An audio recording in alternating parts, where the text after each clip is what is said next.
તો અમરેલીમાં history sheeter આરોપી પોલીસના સકંજામાં આવ્યો। શહેરમાં ભોજન સમારંભ દરમિયાન મારપીટ કરી હતી। 10 ગુનામાં સંડોવાયેલો આરોપી યુવરાજ મકવાણા પોલીસ સકંજામાં છે। પોલીસ આરોપીને પકડીને કાયદાનું ભાન કરાવ્યું છે।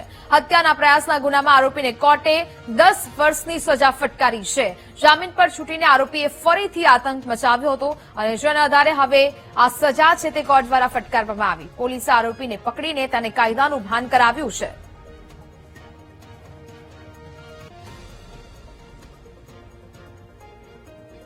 ફરિયાદી શ્રી ચિરાગ દીપકભાઈ રામજીભાઈ બાબરિયા અને એના મિત્રો જમવા માટે આવેલા ત્યારે એક શિવકુ કાઠી અને બીજા 2 માણસો એની સાથે આવેલા અને આ ફરિયાદીને લાફા મારી અને એની સાથે મારામારી કરેલી અને ગાળો પણ બોલેલા અને અપમાનજનક શબ્દો પણ બોલેલા અને એ માણસ છરી બતાવીને એને ધમકાવેલો।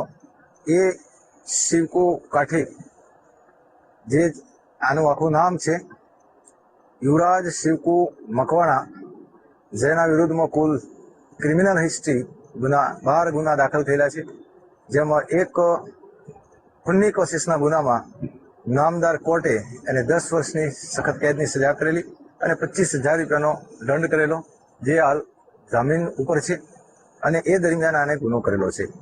એટલે આ ક્રિમિનલ હિસ્ટ્રી ધરાવતા વ્યક્તિને આજરોજ પકડવામાં આવેલો અને એની ધરપકડ કરવામાં આવેલી છે।